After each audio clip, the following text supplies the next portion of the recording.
It's rut and river. Yes. Correct. R-U-T. I rest my beard hair on it. And then you know you're there. Like a nice, gentle little pillow for my beard. Right. And then I'm all up in it. Oh. I'm like Kobe beef for sharks. Can I ask you, what made you guys call me up about, well, this? It's what tickles our fancy. Exactly. Okay. Thought the Rocky Mountains would be rockier. John Denver is not accurate. Man. A guy like you, who has absolutely no clue, and I can hear it in your voice, that, I mean, you're a blank canvas. I mean, I can just start with you like from scratch. You're going to tell me, a grown man, you're telling me what lure to use and how to fish? You guys didn't snap your whopper plopper off either, though. Sorry, I blew up over that. All right, everyone, welcome back to this week's Sonic Campfire episode of the Rut and River Pursuits podcast. This is Reality Outdoor Radio, where our mission is to get you in the outdoors by connecting you with the people, skills, and products you can trust. Trust it. You can trust them. Steve. And this is Brian. I'm Will. Hey, I'm Ryan. This is Dave. Hey, Bucky, why don't you let us in on this month's sponsor?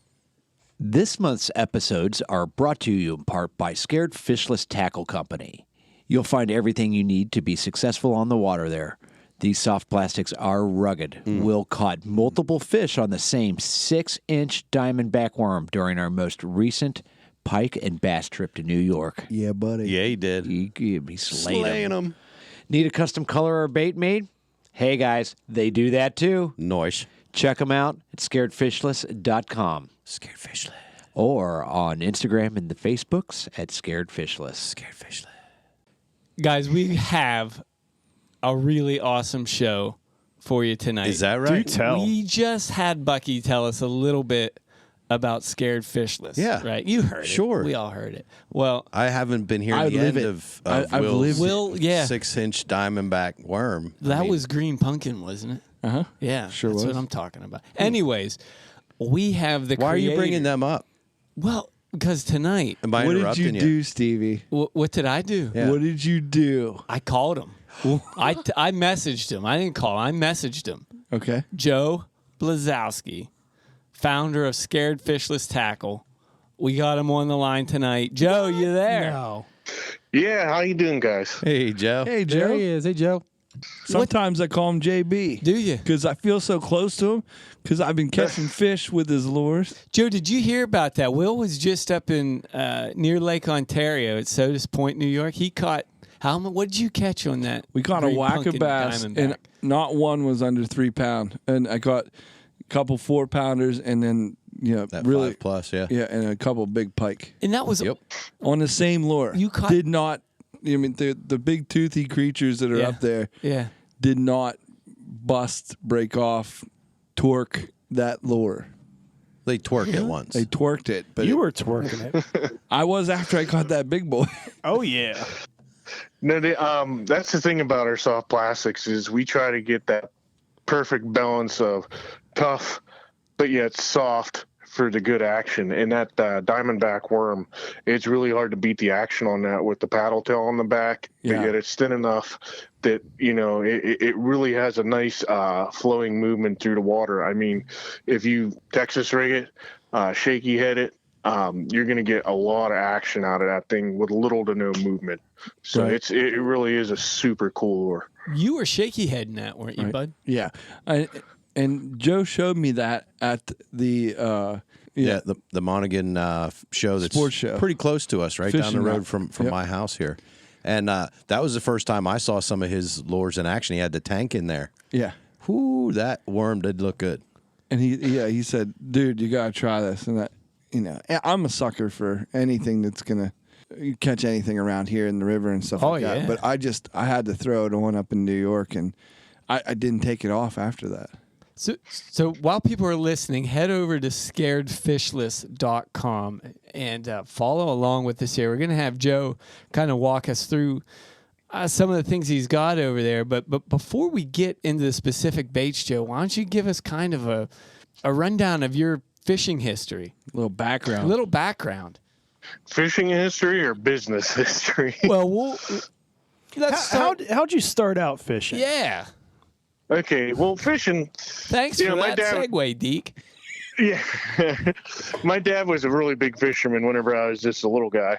And he had, big skeeter boat and all that, fishing all these tournaments. And I got interested in it. And then he got a steady job, so he sold the boat because he didn't use it no more. And I was all bummed out. So he started taking me fishing and stuff. And it just kind of blossomed ever since that. I mean, whenever I was in high school and my cousin got his driver's license, we were at the lake every day we could go in the summer. Really? So, I mean, we were pretty serious. What lake is that? You going up to Glendale? You going to Raystown? No, actually, in Evansburg, not a lot of people know about it, but there's some reservoirs you can't have a boat or a kayak or anything on. We just call it Evansburg Reservoir. There's actually two of them. No way. There's a bigger one and a smaller one. You fish out Rowena? No, not Lake Rowena. Yeah. No, that's like the trout, like the trout pond. Yeah. These are kind of like back in the woods. So, and one's pretty big. If you look at Google Maps, you'll see it. But there's a lot of bass in there. And Steve, pay attention, bud. He's on. You got him. I'm writing it down. He's looking on Google Maps. Yeah. Don't. But bless your heart. We kind of like scavenged some baits off of my dad, his dad, my grandfather. That's the way to do it. Yeah, we had all this hand-me-down crap. And I remember one of the very first soft plastic baits I've ever used was a man's jelly worm, but it was like a little curl tail jelly worm. Yeah. I'll tell you what, ever since I threw that and I caught my first bass on a soft plastic, I was kind of hooked on soft plastics. Like a lot of guys would throw, spinner baits and stuff like that, which I'm a big fan of spinner baits, especially being a river fisherman. But there's something about soft plastics. Our pap had always like these hard baits. Like he had these ones that we couldn't really use. They were worthless. So you had a leg up on us. Well, I don't think we were allowed to touch them, much less use them. But when we inherited them afterwards, they were worthless. Oh yeah. And then, doing that, and I started, getting into tackle crafting at a pretty young age. And I started doing like these little spinners because my dad used to do it whenever he fished tournaments, because a lot of these successful tournament fishermen, they'll actually design and develop their own baits. Really? Okay. And I mean, everybody does it now, but even back then, like when it comes to spinners, or they'll whittle their own crank baits or pour their own soft plastics or something, and soft plastics have come a long way since back in those days. But, a lot of the top pros now pour their own stuff, and you don't really hear that, but that's how it's done these days. But, so I started crafting my own tackle, and I started out with spinners, bought some beads, some blades, and I used to be a pretty big trout fisherman, and I would make my own trout spinners. And one of my bread and butter baits that I started, back in the day, my business was called Little Joe's Tackle Box. All right. That's what I started with. And I sold these little trout spinners we called the Dude. Yeah. And I'm looking at the Dude right now on your website. Yeah, nice. I still sell this. Yeah. And that's my bread and butter. They're so good. I designed them basically. They're a tiny little inline spinner, and they really perform well in the smaller creeks and streams we have in this mountainous area of Pennsylvania. Would you say that Dude abides? Yeah. Absolutely. That goes well. Always throwing in a pop culture reference. I got a Lebowski. Anytime you hook a Lebowski on me, I got to slam it, Anyway. That's my bread and butter bait right there. That's what Scared Fishless was basically built off of. It's cool. You got like 10 different colors of that. Yeah, I try to, and my secret with that is people come up to me at my shows and they're like, "Hey, what's the best color you got up there?" And I hate to sound like a jerk, but I'm like, all of them. And they're like, well, what do you mean? I'm like, because when one stops working, you tie on a different color, it usually starts to work. I was going to say, and then when that color's, I'm not trying to make a buck, but I carry every color with me when I go trout. Yeah. That makes sense. And literally, when one stops working, the next one will start. And then once you get through all colors, then you start using that original color again, and it'll be working again. Yeah. It's just that's how I do it. I'm not saying that's the right way, but how do you fish those? Well, like I said, they're designed for the smaller lakes and there are smaller streams around here. But if you fish heavier current or bigger streams up the rivers, what I would do is, just maybe 3 or 4 inches above the line, pinch a little split shot on your line, however much you need. And then you can actually cast the spinner further, and it stays down lower in the water column. So, but like I said, a lot of our trout streams, at least in this immediate area, you can almost jump across.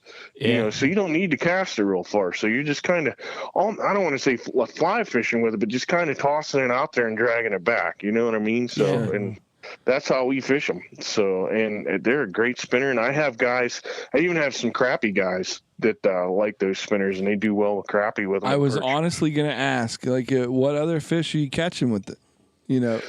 I bet you just about anything will eat that. Oh, yeah. I mean, you could catch bass on them too, but I designed them for trout, and, I have a lot of different customers, and they all have their own little things. And honestly, with being in the business I'm in, I learn a lot of tips and tricks just from my customers, things that I would never even think of. That's pretty cool. Are you sure you're charging enough for those? I don't know. Is your website updated there? Because it says it's only $275. That seems pretty reasonable for an inline spinner. That's what I'm charging for them. And he kept it reasonable because you're going to need to buy all 10 colors. Whenever I started Scared Fishless, like I told you that Little Joe's tackle box developed into Scared Fishless. Well, when I realized that I could probably make a little bit of money at this, I enjoy doing it. It's a good hobby. I kind of revamped everything, got a partner, and Scared Fishless was born. And we started doing, bigger stuff like bass spinner baits, started to get into pike and muskie baits. And I'm like, my goal was to originally get back into plastics because I did some plastics for myself. It's just plastics, once you're in it, ain't too expensive. But to get into it, to have a nice variety of lures, and to be able to produce enough to build a business off of, it can get a little pricey. But if you're doing it for yourself, it's not too bad. But at the same time, you're probably better off buying off of somebody like me rather than spending a couple $100 on just stuff for yourself. Right. Yeah. But like I said, that's how Scared Fishless was born. It started out as Little Joe's Tackle Box doing spinners, and then we got a little bit bigger with the spinners, started Scared Fishless, and now we're full-fledged into plastics now. We hardly do any spinners except for the dude.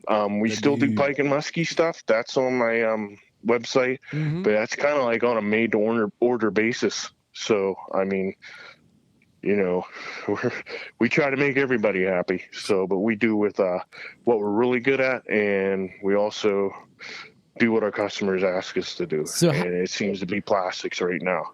So, how long has Scared Fishless been in business, Joe? Officially since 2009. Oh wow! So you're pushing 10 years here. Yeah. Yes, sir. Wow. Yep. We gonna have a party or what? We should. We should have a celebration. Yeah. Oh yeah. 10-year anniversary. Yeah. For sure. Let's move into the soft plastic, since that's where you're obviously. Sounds like that's where your heart. That's where your bread gets buttered. That's where your bread is buttered. Definitely. Definitely. How do you make soft plastic baits? Well, it's really not that complicated. Like I tell everybody to ask this question. Anybody can go out and do exactly what I'm doing, buy the exact same stuff that I'm buying. And you can make a bait that's going to catch fish. Yeah, you can make a bait that's going to catch fish. All right. Here's the hard part when it comes to making soft plastics is making a bait that catches the fisherman. Okay, because fish usually don't care what your bait looks like as long as it's semi-lifelike. All right, so whenever you're making baits as a company and you're displaying this stuff at your shows and in stores, they have to look really good. And the thing is you don't want micro bubbles. You want your colors consistent all the time. Yeah. You know, like you don't want one of your customers buying a bait off of you in January, really liking it, doing well with it, and then come fall, like say October, they buy this bait off of you again, and then it's a couple shades off, and they can like tell. You don't want that. That would be the thing I would think would be the toughest, is that consistency part of it. Yeah. Yeah, you have to be very consistent, and once you get to know your plastic and really know how to work with it and how that plastic performs for you, you kind of get it nailed down where you can get the consistent colors, no air bubbles, you know, and micro bubbles in all the forums on Facebook that I belong to. A lot of guys suffer with micro bubbles, and it could be the climate, anything from the climate to shaking the plastic too much when you're mixing it or stirring it too much, however you do it. And that all comes with experience, getting consistent and making a good quality product, you know, and stuff that doesn't, like, a lot of times when you're injecting plastics, mainly injecting, you'll get dents in your plastic. All right, in the mold, like the plastic will actually shrink up. That's all temperature control. You know what I mean? So, you know, there's so much to it that came, you know, I've been doing this for, you know, I haven't been doing plastics for 10 years, but just about. Yeah. There's so much to it that I'm still learning every day. I'm by no means a master of pouring baits, but I'm pretty good at it, I like to think. I like to think that too, Joe. So you whip up like this, you get this like a big kettle full of hot plastic, and then you pour it in a mold. Is that the gist in of a it? sense, Really? It's a bubbling cauldron of plastic. What I use, there's a lot of different ways. A lot of guys that do on a smaller scale will get Pyrex cups and heat the plastic up in a microwave. And the plastic, when you get it, I get my plastic in 55-gallon drums. That's when a lot of plastic. To me, yeah, it's a lot. It's heavy. Wow. So, but when you get your plastic, I take it out of the 55-gallon drum and break it down into 5-gallon buckets. And then from the 5-gallon buckets, I break it down into gallons as I use it. That just seems to be what works for me. The plastic in its raw form looks nothing like what the baits do. It's very oily. It's very runny. It's not this ooey gooey stuff. And it looks exactly like milk. It's not clear. When you bring that plastic up to temperature, it gets crystal clear, and then it gets that gooey temperature. And then from there, some guys like to mix their colors in before you heat it up, and some guys like to mix it up after. Now, there's pigments, there's liquid dyes, there's glitters, there's powder colors. Each one of those colors and different additives have to be added at different times depending what you're doing. And that all comes with experience. So once you heat your plastic up, either in the microwave, I use Presto pots with stirrers in them. That's how I heat my plastic up. They make really cool injection systems for smaller scale guys like me. They make these dual pot machines with stirrers where you actually just plug your injector into them and draw it directly out from the bottom of the pots. Those are cool, but I don't feel that I need them just for what I do.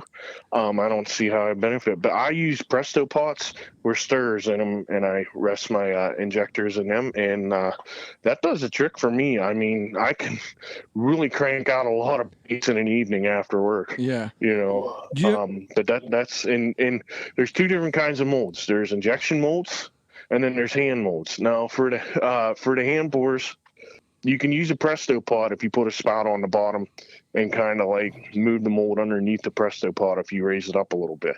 Me personally, for all my hand pours, which is the diamondback worms that you guys use, that's a hand pour. That's not injection. That's all done out of a Pyrex glass into a hand pour mold. Joe, I couldn't tell the difference if it's hand poured or not. It's like I'm blown away by it. Yeah, that diamondback worm, I'm really proud of that worm. I mean, it's, we don't even have it on our website yet. It's on our Facebook, and guys are ordering it on Facebook. I haven't had time to get it on our website. Gotcha. And I'm bound and determined to get the diamondback worm and our beaver style bait on there hopefully this weekend, because those are our 2 new ones this winter. What's a beaver style bait? It's like a crawfish.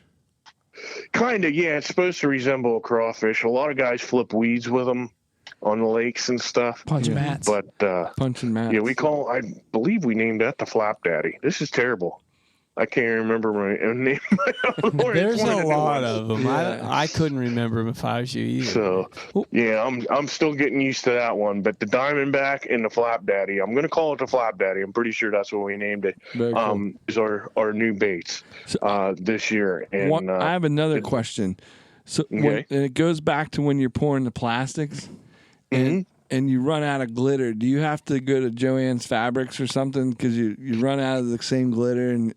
Like, what happens? Well, if he's getting his plastic in 5-gallon drums, I think he's probably getting his glitter in, 10-pound sacks. Yeah. I order my glitters by the pounds. Whenever I get down to about a quarter pound, that's when I'm ordering.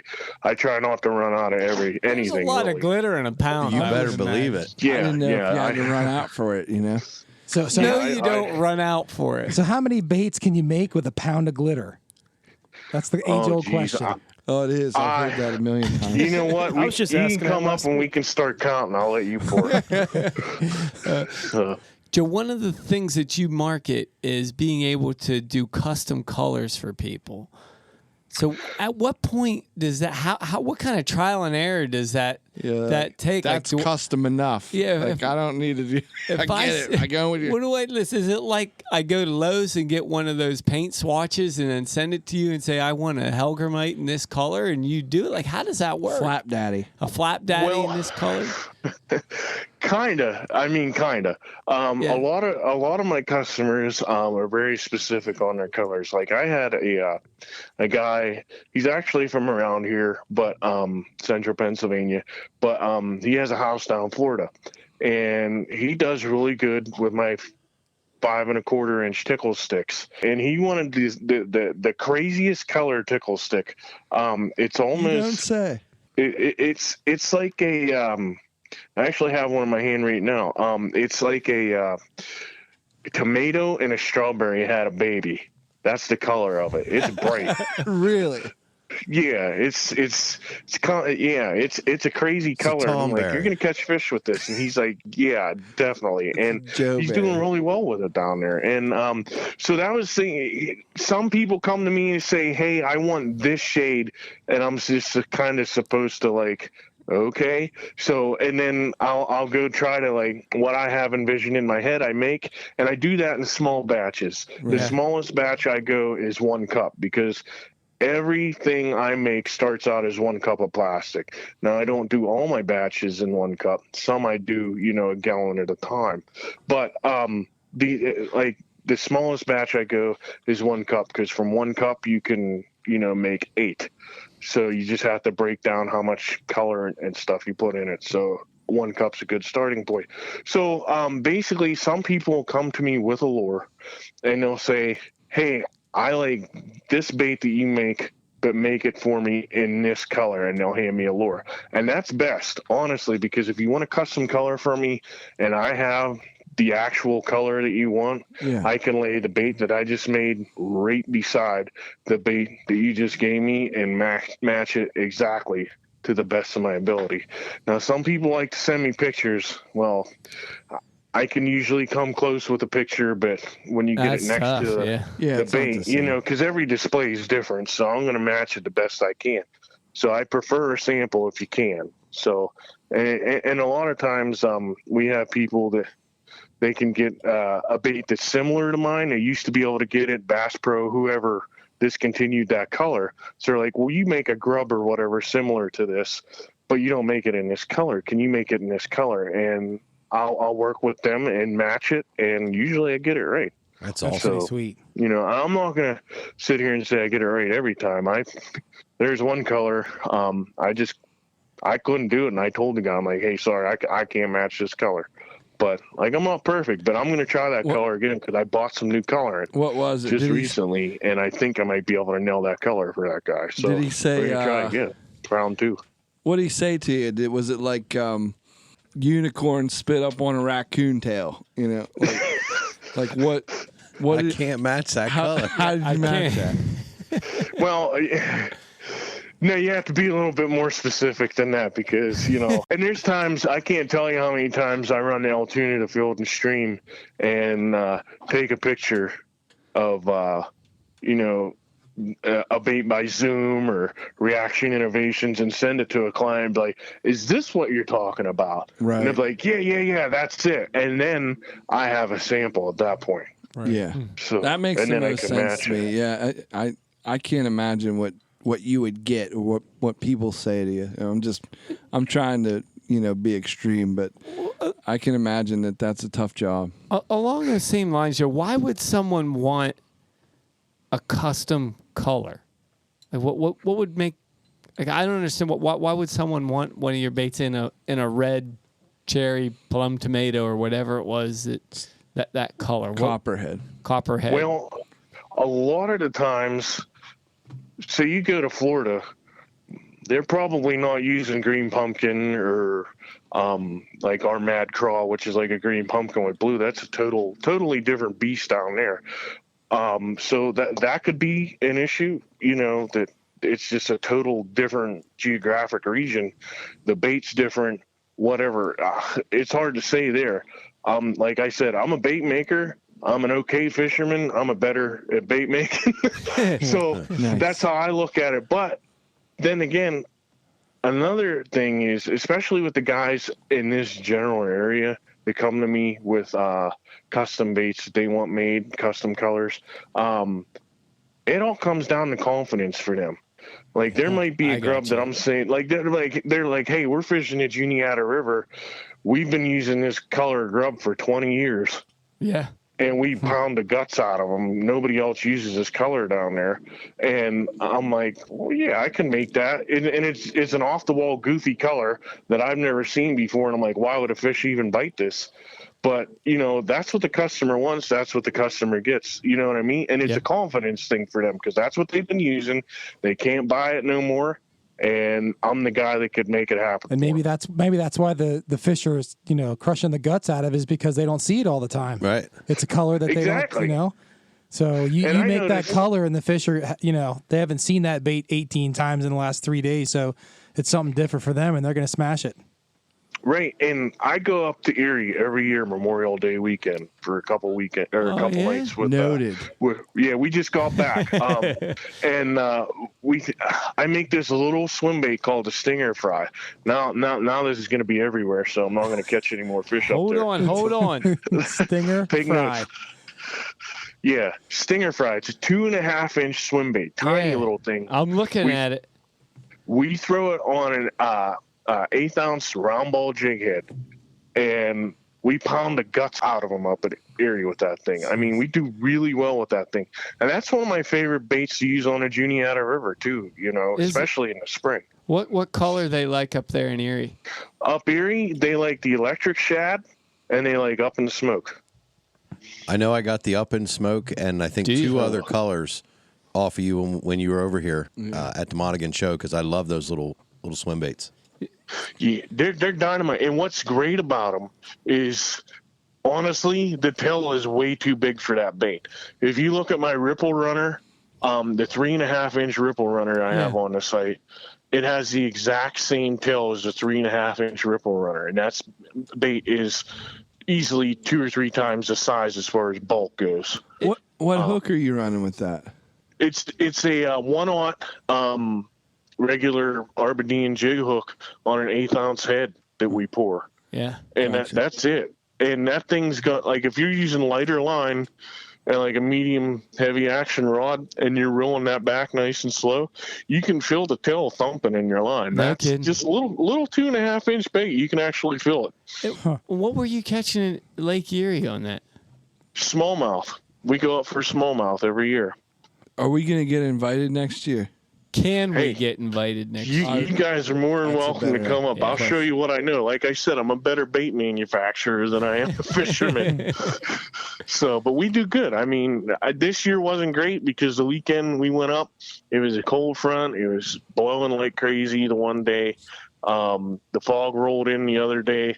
I actually got lost on the bay. If I didn't have Google Maps, I'd have probably ended up in New York or Canada or something. I don't know. But I just saw one of our other buddies just came back from there, and they hammered big smallmouth.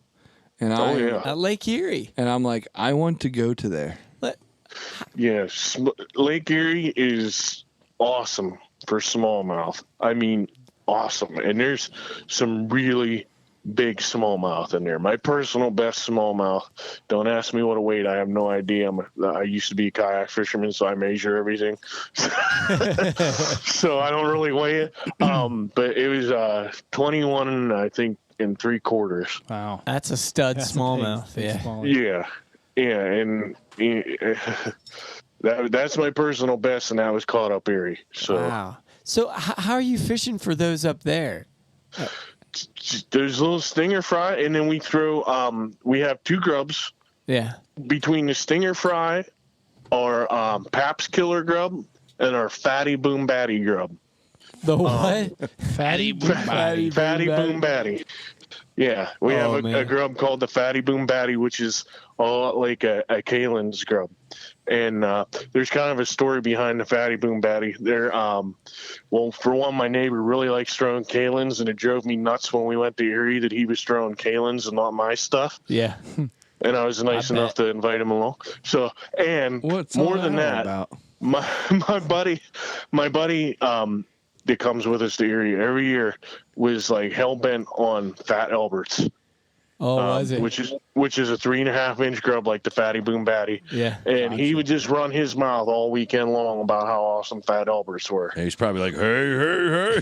Yeah. So, and I'm like, you know what? So I got this grub, and there wasn't a peep out of him this year. He was throwing the Fatty Boom Batty. I didn't hear Fat Albert all weekend. It was great. That's great. One thing, when you were preparing for that Lake Erie, I mean, you were going crazy in your pouring shop. I mean, how many lures did you take up? Yeah, that's a great question. What is the owner of a lure tackle? Man. What does your tackle box look like? Well, my tackle, I have a milk crate, not a tackle box, and it's just jammed full of stuff. Yeah, exactly. I can go from my kayak to my riverboat. I just take the milk crate with me, and it sits there on the floor. But my tackle box, and honestly, I do carry other soft plastics with me, but I really don't use them that much. I try to throw exclusively my stuff because if I'm going to sell this stuff, I need to know what it does. You know what I mean? Yeah. And I'm proud of my stuff. There's nothing really to a guy like me that feels better than catching a fish or catching your personal best on a bait that you made. So, and that personal best smallmouth of mine that I caught, I don't know, that might have been 4 or 5 years ago, actually came on another one of our little swim baits, which is a 3-inch swim bait. It's called the Motorhead. In June bug of all colors up on Lake Erie. But what we took up there with us, so there's 4 boats, 8 guys, 4 boats that we get up there. And I made like a care package for every boat, because if you're not throwing my baits and you're going up with me, I'm going to be agitated with you. Yeah. So I made a bag up for every boat, and it was basically a freezer bag full to the brim. Oh, man. We got to hang with Joe. Yeah. Stevie prefers, the grocery bags. Yeah, Walmart bag, but yeah, well, I mean, whatever, that's freezer cool bag's too. pretty close to that size. I mean, it was packed. Something from Sheets's. Yeah, Sheets is his bag or whatever. Fill it with gobs. He'll dump it out, and then you can fill it with soft plastics. And I should point out with the Fatty Boom Batty grub, since we came out with that last year, we were like, well, this 1/8-ounce jig head we've been, selling for the little stinger fries and the motor heads. isn't really working. It's too short. We're going to get short strikes on it. So I ordered another mold for a lead head. If you go on my Facebook, you'll see it's one of my more recent posts. But when we got the mold, we realized that the hook I forget what size. It's real close to 1/8 ounce. But the hook was way too short. It was a 1/0 hook. And so we modified the mold a little bit and fit a 3/0 in there, and it's perfect for these fatty boom baddies. I don't have them for sale yet because we're still testing them, actually. And basically, the main reason we're testing them is because we're putting eyes on the jigs, like foil eyes, just to give your grub a little bit more flash to it. So we're putting these holographic foil eyes on them, and we're just making sure that they're staying on the jigs, because some of them we just stuck on there to see how well they stick, and some of them we actually head cemented on there. So we're still testing them this year, and hopefully this fall we'll be selling them to some people. Yeah, that fatty boom baddie looks like it says it's 5 inches in length as you're retrieving it.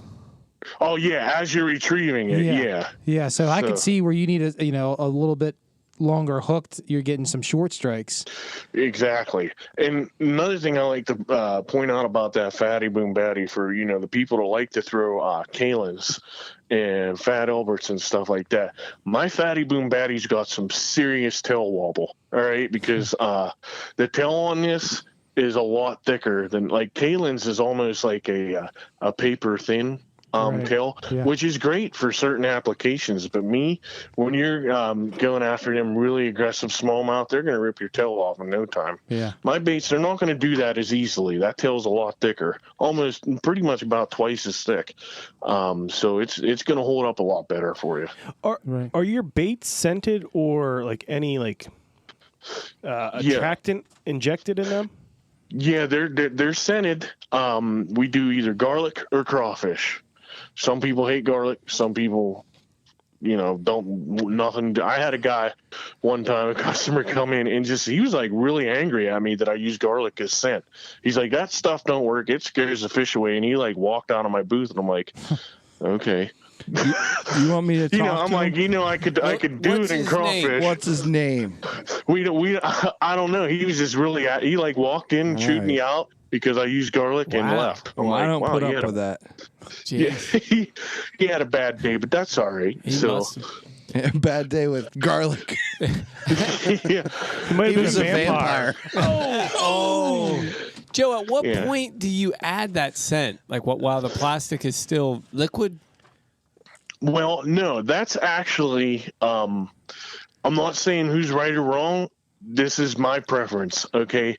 Some guys like to add their scent as they're cooking the bait because they say it infuses the bait. And I'm sure it does a little bit, okay? But the scent, whenever you put it in the hot plastic, the scent is oil-based.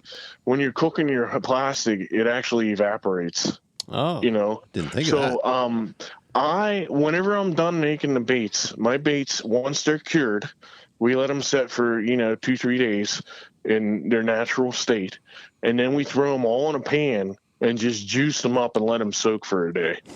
And just this oozy garlic, it's nasty. You don't park cars in my garage. I was gonna say, I'll bet that stink for a week. It smells like a bad Italian restaurant. That's what I was gonna say. I wanted to say that.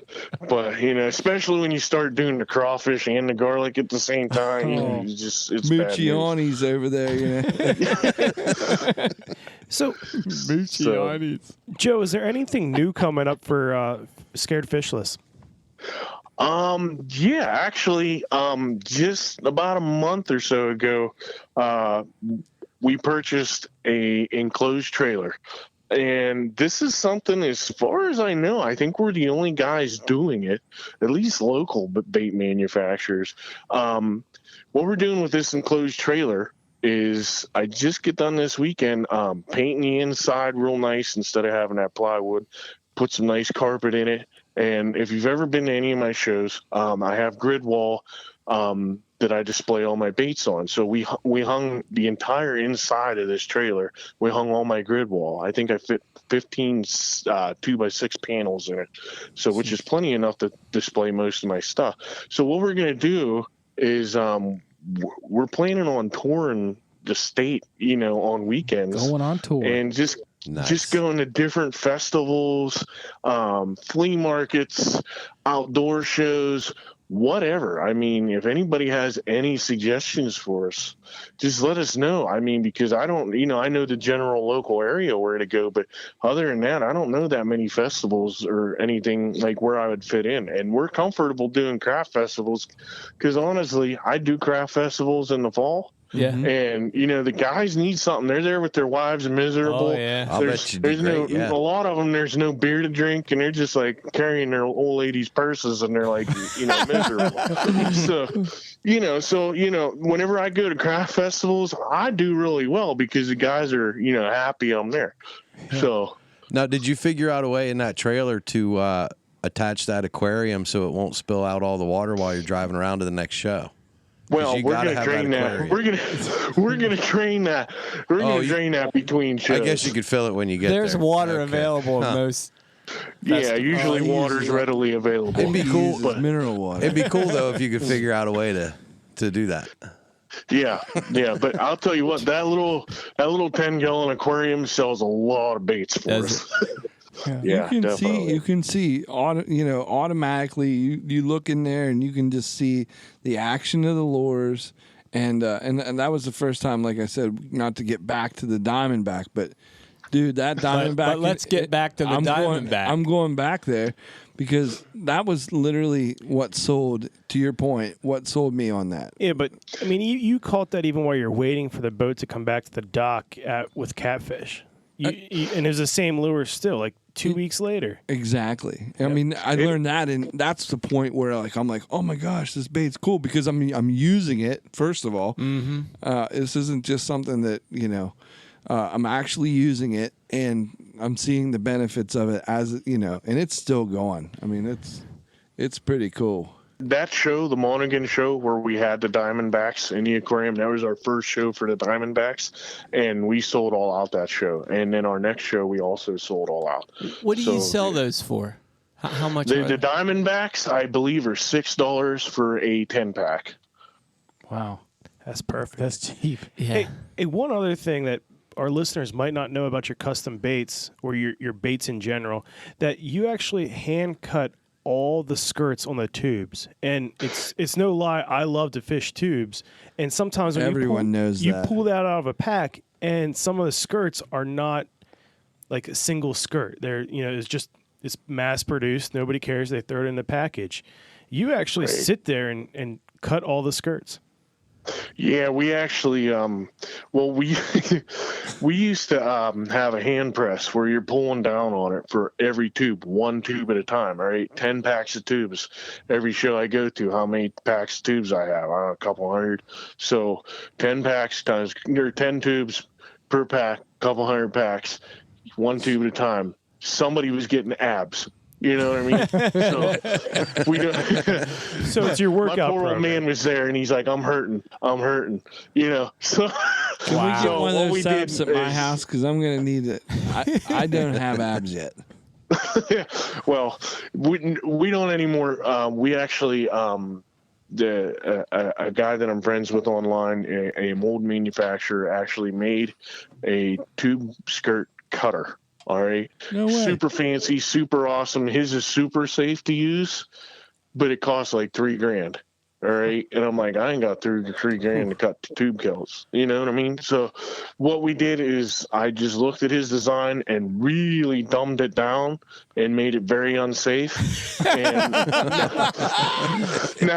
now we got a pneumatic tube cutter we run on our air compressor. Just don't get your hands anywhere near it, or you're going to have or you're going to be thumbless, fingers. Joe. Yeah. It's like I said, it's not safe. Fingers. Yeah, skirted fingers, Joe. So now, where we were doing 100 tubes an hour, we can do probably 800 tubes an hour. So that's a lot of tubes. Yeah. How many 55-gallon drums do you go through a year plastic? It depends on how busy we are. 55 gallons right now. not doing that many shows the past year or two. We'll go through 1 or 2 55-gallon drums a year. You know, depending. Still a lot of plastic. 100 gallons of plastic. Like, I don't. Yeah. That's a lot. Yeah.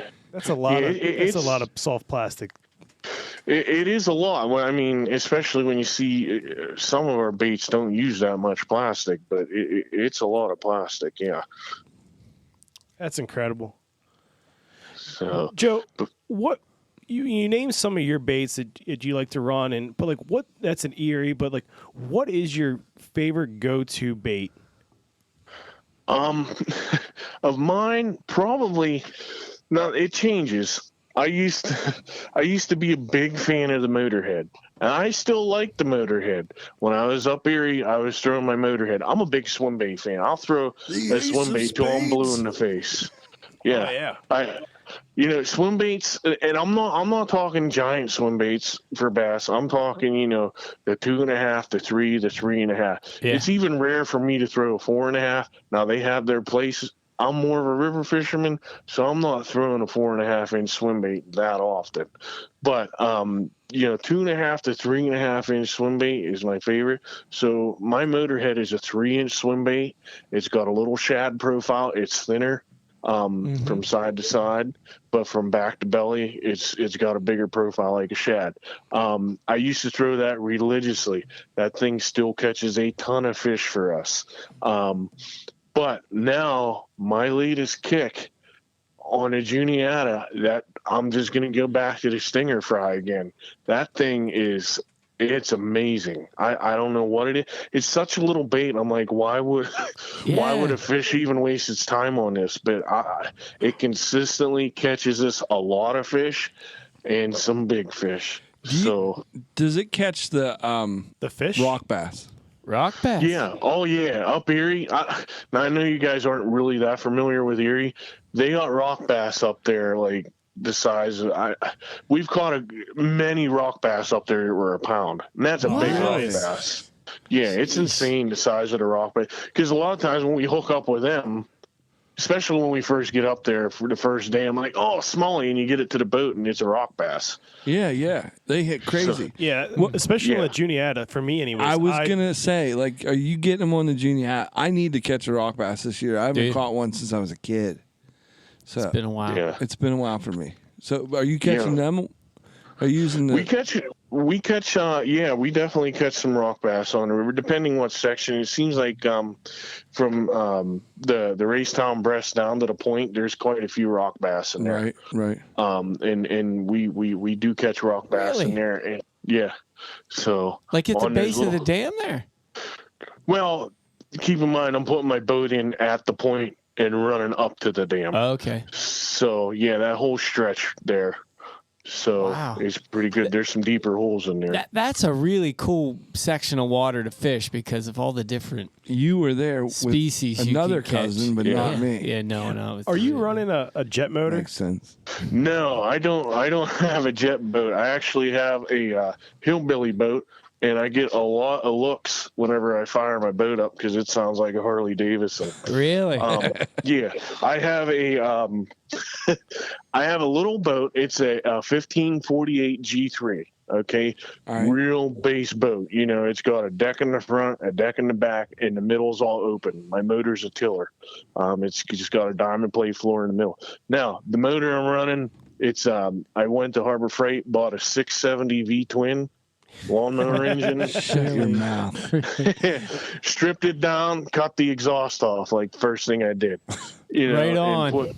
And put a torque tube by Robinson on there, and did some carb work to it. Put a big, ugly, goofy looking air filter on it, and I bought a tube sock, a long tail mud motor kit, a Taiwanese long tail mud motor kit. Off of Beaver Dam Mud Runners. Yeah, I've seen that people do. I've never talked to somebody who actually did that. That's awesome. And you like it? I love it. I can run 6 inches of water as long as I'm going like a bat out of hell. No way. Yeah. 6 inches? On a mud motor. Yeah. I love it. Yeah, with a mud motor because that is a surface piercing prop. Only one blade of my prop's in the water. What? I have a 9.5 inch prop. So, Oh, so you don't need you don't have a water pump or anything. You need to really sink down in there. No, this is literally just a impeller propeller. Yeah, like it's a lawnmower. Yeah. The prop actually rides higher than the bottom of the boat. My boat will hit before my prop does. Nice. Yeah, that's incredible. The prop's 101 inches behind my boat. It makes turning a little weird, but whenever it's a chopper, it's like a on a motorcycle. You got ape hangers. Yeah, it sounds like I fire my boat up at the launch. Like when I go up to Erie, it's really weird to them guys up there. Oh, I bet that it has to turn $60,000-$70,000 boats. You're running that up in Lake Erie.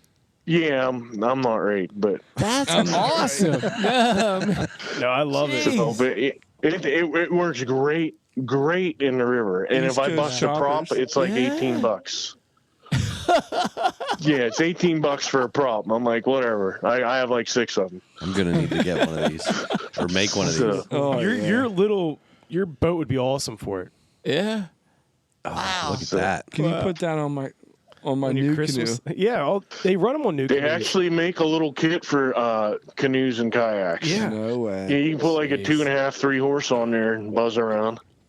Joe, this last part of the show, we were bumping up on time here. This hour is just I'm not ready to be done. I know. I've got 1,000 more questions. Especially we got that long tail talk now. Yeah, now I'm fired up to hard-hitting long tail talk. Yeah.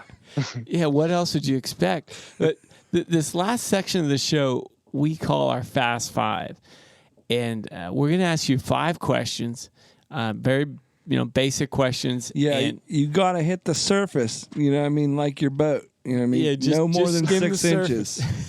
don't go deeper than 6 inches into it. But and we'll give you weird looks. Yeah, we'll give you weird looks if you answer them wrong, but there are no wrong answers. So let's just kick this up. I'm going to ask question number 1. Joe, what are you most proud of? Catching fish on baits I make. They work. Yeah, that's all I'm going to say. Yeah, there we go. Cool. All right, Joe, our next question. What's the one thing that you cannot live without in the outdoors? Probably a vehicle. You want to know why? Because that vehicle gets my boat to the river. It gets me to the river. It gets all my gear to the river. And I'm lazy. I ain't walking. What vehicle are you running? What's your fishing vehicle right now? Did you make it? First of all, yeah, I did make it, but I'm probably gonna have to start making more of it because it's rusting away. So now I have a 2001 Jeep Cherokee XJ. Oh, so nice. Yeah, it's a lady killer. I bet. Especially with that 101-inch long prop. Yeah. Awesome. Joe, what's your favorite movie? My favorite movie? Yeah. Oh, geez. Oh, man. I've always liked The Sandlot. There you go. Really? Yeah. You're killing me, Smalls. Yeah, I have that shirt, and that's a funny story. I wore it to work one day on Casual Friday. It says, "You're killing me, Smalls," with that fat dude on it. And my boss is like, "Turn that inside out." I'm like, "Really? It's a kids movie, bro." Right. I hope he doesn't listen to the show. I hope he does. We'll convert him. You can wear that on Monday. Yeah. I'm making sure he listens to this show. Joe, if money wasn't an object, what is your dream boat? That's easy. A river rocket. They're made right here in Pennsylvania. Yeah. They just started putting turbocharged Rotax 250 horse motors in them. Right. They're river beasts. I mean, you don't even need water. They just go. Man. They're cool. I can't imagine ripping up a river in a 250 horse boat. I would love that. And how much water do they need? What's the really? Well, to get moving, probably not much, but they literally slide over rocks. Yeah, they have you can skip on the rocks all the way down the river. Yeah, I was sitting on a Juniata one day with my boat, and they just have a unique sound. Now this is back when they still put the 200, 6-cylinder Merc cruisers in them, but they just have a unique sound. I'm like, here comes a river rocket, and he was coming down the river, and there's this section of ripples. It's got to be like an inch. he's doing like 30 mile an hour. He never even slowed down or let off. He's just right over it. Wow.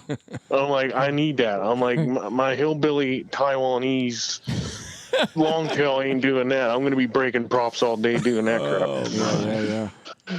Oh, very cool. So that leaves us with number 5. What's one thing that you do every day to prepare for your outdoor lifestyle?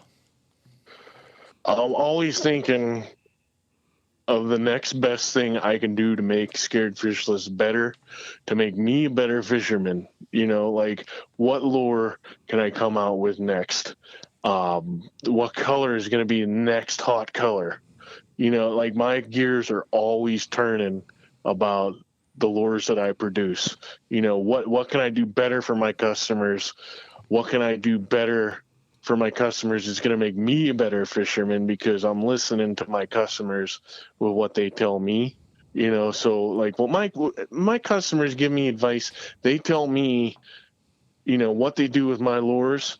Some of the stuff, like I said, I never even thought of. I'm like, really, you're fishing it that way? And then the next time I'll try it, and lo and behold, I catch fish on it. So nice. My gears are always turning to make me a better businessman, make me a better fisherman, and make my customers better fishermen. I'm there for my customers. Like, if you come to my show and you come and ask me questions, I'll talk to you for an hour if that's what it takes to make you understand how I use these baits, the techniques you could use to catch fish.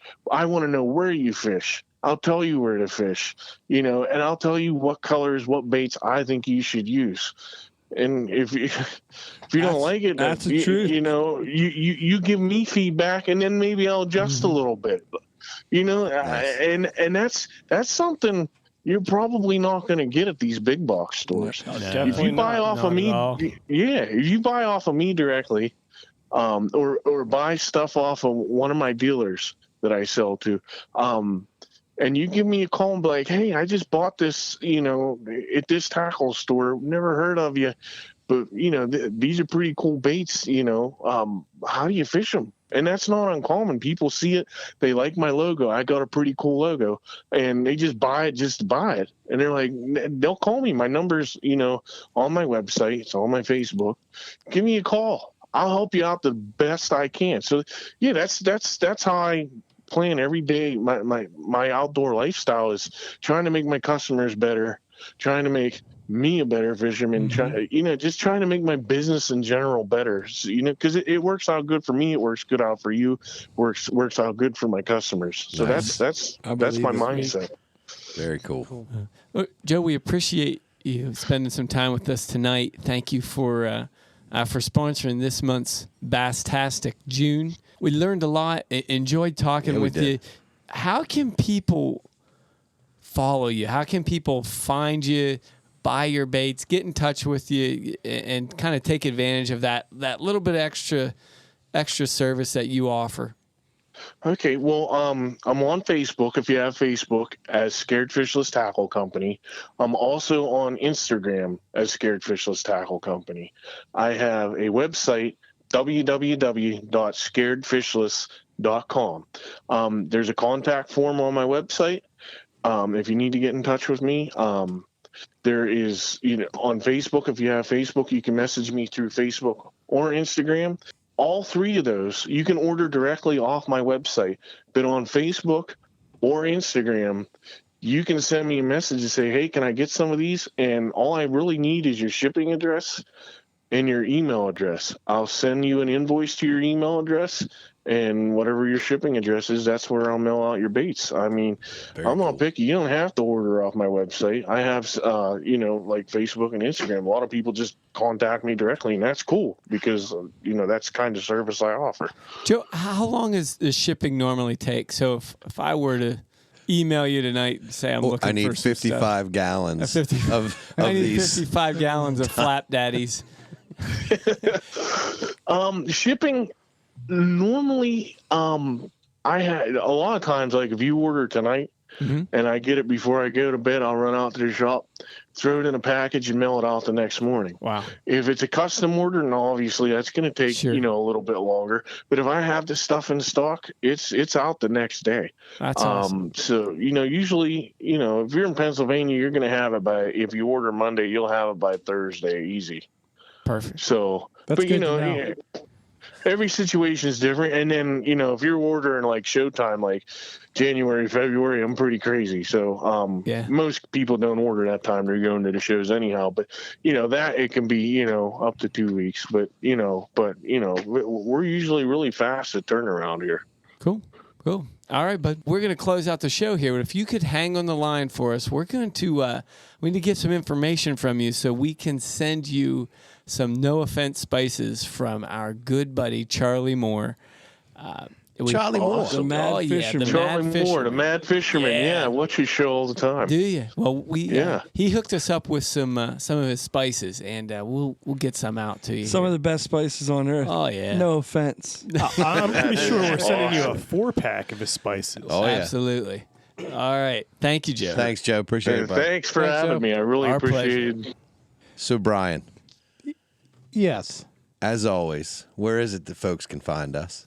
Ryan, they can find us at Twitter, Instagram, and Facebook at Rutten River Pursuits. Nice. They can find us on the YouTubes at Rutten River Pursuits Podcast. Check out them YouTubes. Oh, yeah. And obviously, you can download the podcast on Apple Podcasts, Spotify, and iHeartRadio. Oh, yeah. I heart some radios. I heart them. I do.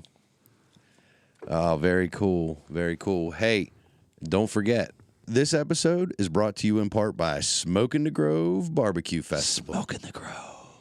That's being held July 26th and 27th in Spring Grove, Pennsylvania. For more information, head over to smokinthegrove.com. Smokinthegrove.com. Ah, love me them burn ends. And it's also brought to you in part by Moses Family Jerky. Get out of town. Oh, yeah. Get 15% off your next order by heading over to mfjerky.com.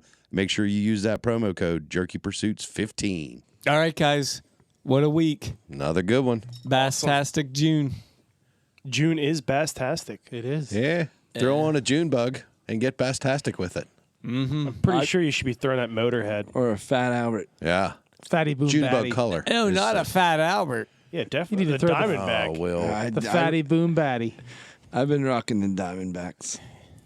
Nice. Really? You should tell us about it. Really? You haven't heard? Awesome. Good one, boys. See you. Thanks, guys. Later. Peace.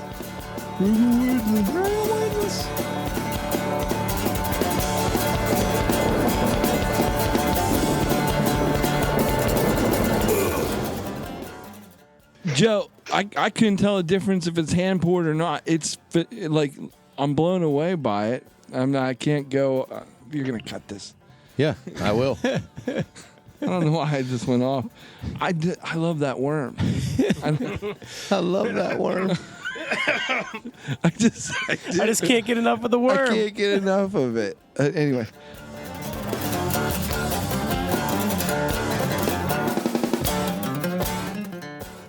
Five and a quarter inch tickle sticks, and down there in the Florida lakes. That made me laugh. Just repeat that 5 1/4. He does really good. I won't laugh this time, but that was funny. Yeah. So, but anyhow, we try to get creative with the names.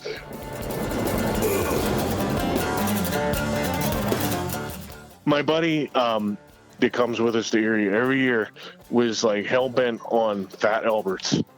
Oh, was it? Which is a 3.5 inch grub like the Fatty Boom Batty. Yeah. And he would just run his mouth all weekend long about how awesome Fat Alberts were. And he's probably like, hey.